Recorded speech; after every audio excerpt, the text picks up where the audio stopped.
They mocked and bullied her, not knowing who her child was. What kind of mother is she? Does she even know what she's doing? Her children will never amount to anything. These words echoed through the dusty streets of Umuneci, a small village nestled in the African savannah. People whispered, laughed, and pointed whenever Nkem walked by. She was the widow everyone loved to mock, the woman struggling to raise 2 children alone after her husband's sudden death. But what they didn't know, what none of them could have predicted, was the extraordinary destiny of her children. Nkem was no stranger to hardship. Her husband, Eze, had been her rock, but his untimely death in an accident left her alone to care for their 2 children. Uzo, a quiet and observant boy of 10, and Neka, an inquisitive girl of 8. The whispers started almost immediately after Eze's burial. How will she manage? The women at the market would ask, shaking their heads in mock pity. She should send those children away to relatives. She can't even afford a proper meal for them. The men were no better. A woman like her will beg for scraps in no time, one scoffed as he chewed on his cola nut. Nkem heard it all, but she never responded. She poured her energy into tilling the small piece of land her husband had left behind. She planted cassava, maize, and vegetables, selling whatever she could at the market. She also wove baskets in the evenings, her hands calloused from work. Her children were her greatest treasure. She would often sit them down after a long day and say, "Uzo, Neka, listen to me. People will mock us because they think we are weak. But you are not weak. You will rise above this. You will show them that we are more than their words." Uzo was a boy of few words, but his eyes saw everything. At school, he solved math problems that left even the teacher puzzled. He would use broken pieces of chalk to draw diagrams on the floor, explaining things to his classmates in ways they could easily understand. Nika, on the other hand, had a gift for words.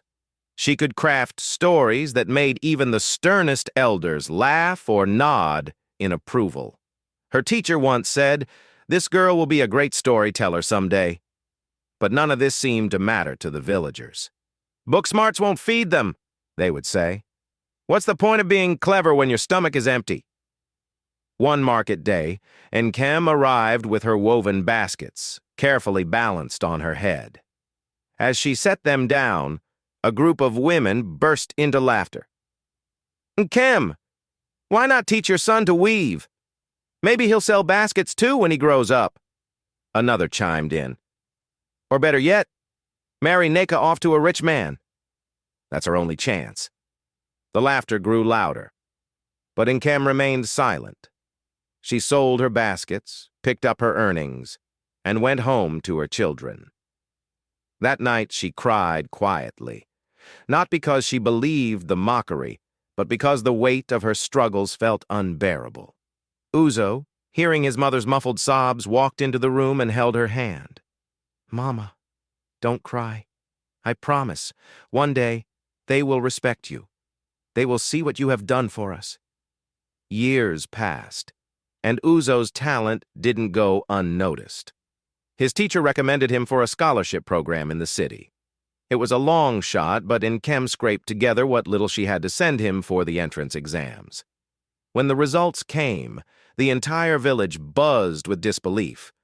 Uzo had not only passed, but had been awarded a full scholarship to one of the best schools in the region. "He'll fail," some villagers muttered. "The city will chew him up and spit him out." But Uzo didn't fail. In fact, he thrived. His brilliance caught the attention of international organizations, and by the time he graduated, he was offered a chance to study engineering abroad. Back in the village, Neka was also carving a name for herself. She began writing stories and poems inspired by their struggles, and her words gained attention beyond Umuneci. She was invited to perform her work in the city, and her captivating storytelling earned her a following. Years later, on a sunny afternoon, a black SUV rolled into Umuneci. The villagers gathered, curious to see who the visitor was. The car stopped in front of Nkem's modest home. Out stepped a tall, confident man in a tailored suit, Uzo. Behind him, a young woman in an elegant dress followed, holding a stack of books. It was Neka. The villagers gasped.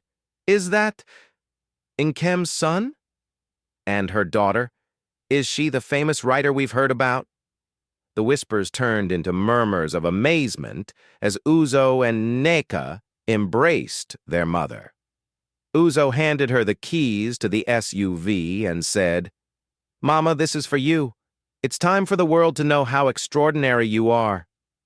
That evening, a gathering was held in the village square. Uzo addressed the crowd. "You mocked my mother," he began, his voice calm but firm.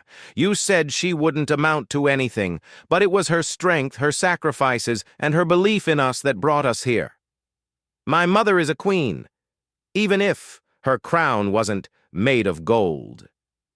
The villagers sat in stunned silence, their faces a mixture of shame and awe. Some wiped away tears as they realized the weight of their words over the years. From that day forward, Nkem was no longer the subject of ridicule. She was celebrated as a mother who had defied all odds, raising children who brought honor not just to her, but to the entire village. The lesson. Nkem's story is a reminder that resilience and quiet determination can silence even the loudest critics. Her children's success wasn't just their own, it was a testament to her strength and love. And so, the woman they mocked became the woman they admired, proving that greatness often grows in the soil of adversity.